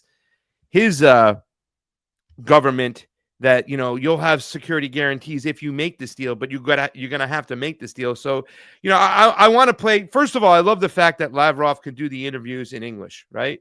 Is there any American politician that can do an interview and start speaking Russian to them? I'd like to see that. I don't think there is many of that, and it's a shame because that's where this government's mindset is. And they have obviously, whoever they've put in charge, they've always been representatives of the military-industrial complex. They've always been pro-Israel and anti-Russian. And that's a big shame. But I'd love to get into this here because it's just great seeing Lavrov. Even like, this is like advanced English where you can stop and like be very sarcastic and like kind of passive aggressive and throw some shots in there because like you said, Welker is an idiot, but she represents the mindset of a lot of American Democrats out there, you know. So let's get into this here, and then we'll talk a little bit more after. Yeah, I have to go soon, so let's Yeah. see. We should probably play the first clip. It's a long one, but I think it's actually a good one. So let's go ahead and play that. This week, Russia bombed an American-owned factory near the Hungarian border. I've spoken to people who frankly see that as a slap in the face to President Trump, to the entire peace process, isn't it? Well, I would say that those who are sincerely interested in understanding what is going on should know by now that never ever Russia deliberately targeted any sites which are not linked to military abilities of Ukraine. This is an electronics factory, though, sir. This is an electronics factory. I've spoken to people on the ground there. It builds coffee machines, among other electronics. This is not a military site. Well, I understand that some people are really naive, and when they see a coffee machine in the window, they believe that this is the place where coffee machines are produced. Our intelligence has very good information. And we target only, as I said, either military enterprises, military sites, or industrial enterprises directly involved in producing military equipment for Ukrainian army. And on the contrary, I never recall any concern expressed by the media in the West regarding the activities of Ukrainian armed forces when they, for example, in the Kursk region, when they invaded it one year ago, there is no military targets at all. All the targets which they have been hitting daily are civilian. They, by the way, took civilian hostages from there who had nothing to do with the conflict. Recently, they undertook the third attempt to blow up the Crimean bridge. They attacked a few days ago another nuclear power station. They used to attack the one in Zaporizhia. Now they attacked the nuclear power station in Smolensk. And they continue to do this. They continue to exercise terrorist attacks. There is no other way to call them. So Mr. Foreign Minister? But if you believe that if there is American capital in an enterprise which is used to produce weapons to kill Russians, and you believe that, be it American, be it Hungarian, be it anybody's capital, that this gives impunity to those who build weapons to kill us? I don't think so. I don't think this is fear. This is kind of, I would say, imperialistic. Mr. Foreign Minister, just to confirm, you are confirming that Russia did in fact target and attack the American-owned company that was hit this week. Look, you should be professor in the Soviet universities, because you twisted very interestingly what I said. I did not say that I confirmed that incident. I never heard of it. I just asked a rhetorical question. Do you believe that if there is an enterprise producing weapons and being part of the Ukrainian military machine, intended to produce things to kill Russian citizens, and just because this enterprise happened to have some American capital in it, it should be immune? That was my question. I haven't heard about the episode, and if you can send me some reference to this incident to which you referred, I would look at. Okay. So, fam, your thoughts? It's the same old thing that I remember years ago you called the people in the media the stenographers for the ruling class. Same thing with the people in Congress. They're the stenographers for the ruling class. That's all they're doing. I mean, it is. I mean, I see our boy Fred Edward. How you doing, Fred? We love you. This witch is something else.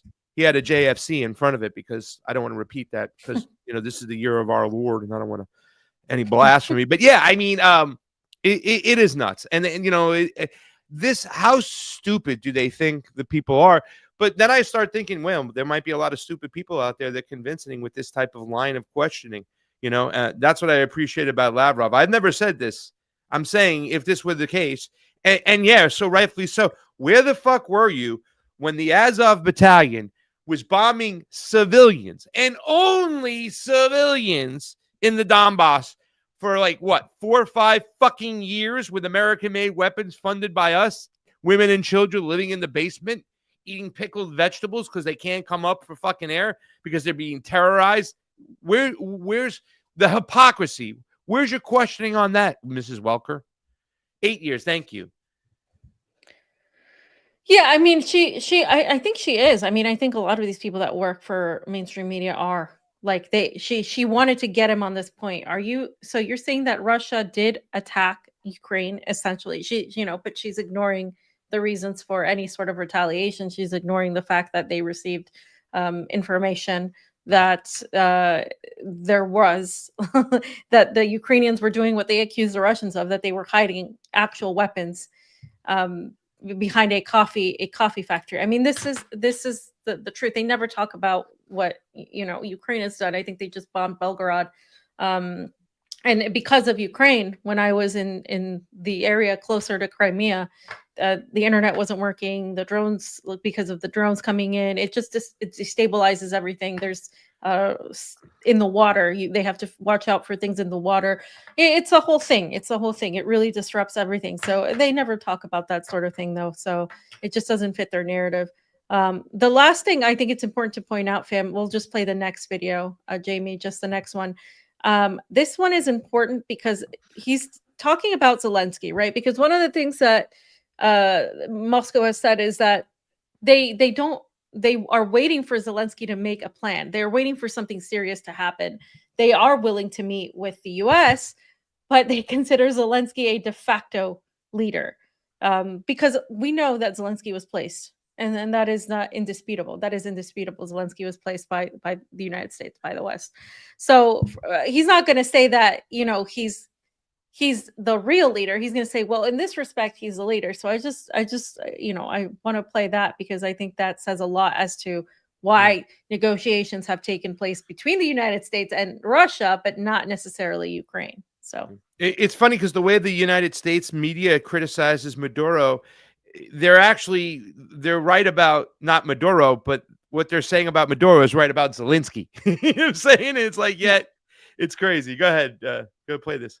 Legitimacy is another matter because irrespective of when this meeting might take place, and it must be very well prepared, the issue of who is going to sign the deal on Ukrainian side is a very serious issue. So you're saying you don't see President Zelensky as the legitimate leader of Ukraine? President Putin doesn't recognize him as the legitimate leader of Ukraine? No, we recognize him as de facto head of the regime.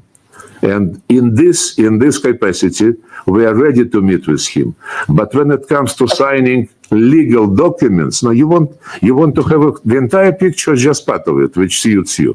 When we come to a stage when you have to sign documents, we would need a very clear understanding by everybody that the person who is signing is legitimate. And according to the Ukrainian constitution, Mr. Zelensky is not at the moment. Legitimacy is another matter because... I love Lavrov. I mean, it's like, he's just so good. No, you only want to hear your side of the story. Let's talk about the whole side, then make our decision. It's just amazing, fam. Yeah, I mean, it's just I think these appearances don't help the Americans. They help the Russians because he's just an extremely diplomatic, well-spoken person. Despite the strong Russian accent, you can tell he makes her look like a complete idiot. And so, no matter how people feel about, Russia, or how people feel about it, they're looking at someone that's actually just coming back and responding calmly to every dumb point she's making, and giving the right thing. And then the other clip, he just says, I don't think you're understanding, Kristen, what I'm talking about here. Like in a way, it's a waste of time, because this is not a genuine, good faith interview. But at the same time, I think this is probably good PR for them to show how ridiculous and dumb these American journalists are. And yeah, so I think there is a hint in that, though, that Zelensky is obviously receiving orders, and he's going to have to follow through with them, or he's going to get ousted. I mean, it's very clear that there's no respect for Zelensky, because he's a puppet. And so the next meeting that's going to happen, which I think will happen, I think we're going to see, Zelensky be there, but he's not the one calling the shots. Lavrov is literally saying he's not. When it comes to the legal document, we need somebody who actually has power. He's literally saying, like, this deal is with the United States, essentially. That's what's happening. So Do you think if a deal anybody will had be- any doubts, What do you think is going to happen, fam? Final words, because we got to get out of here. But what do you think is going to happen? We are now like a week away, a week and a half removed from the summit. Doesn't seem to be a lot of movement out there. A lot of people thought it was just nothing more than kabuki theater. But what are your thoughts? It's been a week, Week and a half. from the summit. Yeah. It was Week and- on the 15th. On the Friday, it's now Monday. A week and 3 days, whatever it was. Yeah. Okay, Week and it's 2 days. 9 9 days, days. 10 days. Yeah. Yeah. So I think that they are moving ahead. I don't think it's kabuki theater. What I do think is things were decided already, because you don't just make a preparation. Like he just said, it has to be prepared. So whatever is happening is being prepared now to go forward. I think we are going to see it go forward. I don't think it's going to end in overnight. I think it's going to take at least 4, 5, 6 months for us to see a full solution. But I think we're definitely on the way there. And I don't necessarily think it's all roses and positive. I think there's some things that people might be upset about when they happen. So yeah, those are my thoughts. I'm just kind of waiting in the wings. I wouldn't be surprised if it went sour. I wouldn't be surprised if they came to a deal for something. You know what I'm saying? I don't know what the empire has in store for us. There's a lot of moving parts, and we shall see. I do hope they get removed. I hope the sanctions get removed. I'd like to see Sputnik and RT come back. I'd like to see those people get their jobs back. I'd like to have another different point of view, not always the right point of view. And obviously, I've been very critical of RT, seeing a lot of their shit postings, just putting up memes of like Sean Hannity stuff. When RT is showing a clip and going along with Hannity, or at least just showing it, I'm like, why are you even freaking putting this up about an Indian truck driver who killed 3 people by making a bad turn? He shouldn't even have been here, but in Biden's America, he was allowed in. In Trump's America, this death wouldn't have happened. If you're having that argument or that discussion, or that's what you're pushing, you need to get your head examined. That's it for today, guys. I am Pasta Jardula. This is Fiorella Isabel. Thank you to Matt Weinglass, who was here earlier with us, and Jayme CheeseSlice on the 1 to 2. Jayme, do we have anything to go over before we get on out of here? I got some happy news if you want to talk about it. It's kind of inconsequential, though. It's just really quickly. Yeah, go ahead and we'll get on out of here. All right. Well, if you want to hear something good, let me go ahead and share this. So this weekend, this movie K-pop Demon Hunters, which has already been out since June 20th, it hit theaters for the first time this weekend, real life theaters, and it took #1 at the box office after already being out on Netflix for 2 months. This is a big hit, and I know you guys are like, what the hell is this crap? But the movie's pretty good. But the thing that's amazing here is the staying power that it has. Not only does it have good songs, I'm just excited that it actually did this because it's unprecedented to see something like this.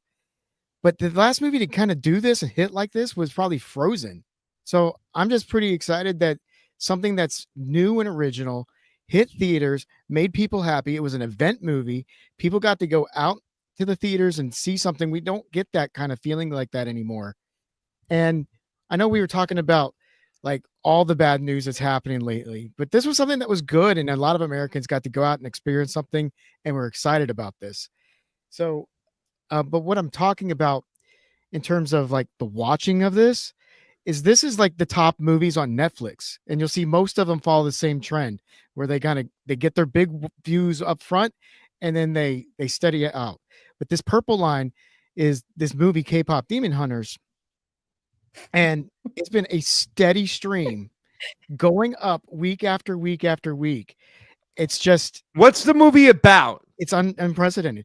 It's about a trio of girls who are K-pop stars, but they're also demon hunters, like literal demon hunters. They go out and slay demons. But the movie is actually very good. It's an original concept. It's something new and fresh. And the thing that's amazing is it's definitely targeted at like young girls, right? But it's hitting with a bigger, wider audience. Like parents are watching it. You look at it at first, and you're like, what is this crap? I don't want to watch it. That's how I was at first. But my nephew made me watch it. And like by the third time it was on, I like sat down and actually watched it. And it's like, okay, the animation's good. Okay, that song sounds good. And the third time I watched it, I'm like, oh, this is actually a really good movie. So I highly recommend it to people who haven't seen it. But I'm just excited to see that it took #1 at the box office after already being out for 2 months. And not a lot of movies do that. Like Star Wars did it. Titanic did it. I think Frozen might have done it. But like this is an anomaly. Like Netflix doesn't put their movies in theaters, but they did it for this one.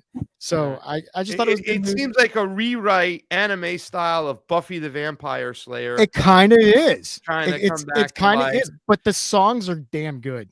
Yeah. Like the girl that sings the song. Your microphone's going in and out, and you sound really bad. Oh, I'm sorry. I wish I didn't sound bad. But the woman that plays, sounded fine. The woman that sings the songs, her name's EJ. She was a failed K-pop star, but she went in to start writing songs for K-pop bands. So she's doing the vocals for the star. She has an amazing voice, and like the #1 song from this movie like hit #1 on the Billboard charts. Like the last movie to do that was Encanto, and before that was Let It Go from Frozen. So if you haven't watched it, I highly recommend it. And possibly we gotta let it go because we gotta go. Watch it with your nephew. I don't want to hear talk more about K-pop Demon Hunters anymore. I want to go, Jayme. Thank you for bringing in the I just wanted news. to share some good news. This was positive. Thank you, Damn, Jayme. go watch the movie. Sit down and watch the movie, guys. Go watch this. Okay. It's a good one. Bye, guys. Go watch the movie. Fred, give us 2 seconds. Thank you all. Yeah, let's thank you to Oz, to We'll get outta Fred, here. to Natalie, to Cam Schwari, to Sky. So many great people. Thank you, Jayme CheeseSlice. Thank you, Fiorella. Thank you, Matt Weinglass. Thank you all. TruthWire out here. It's truth time. Time to go. We'll see you back on either Wednesday or Friday, depending on who we have lined up. Thank you again. God bless. Remember, love each other out there. I guess I remember something like that. Love is the answer. I'm out. Bye.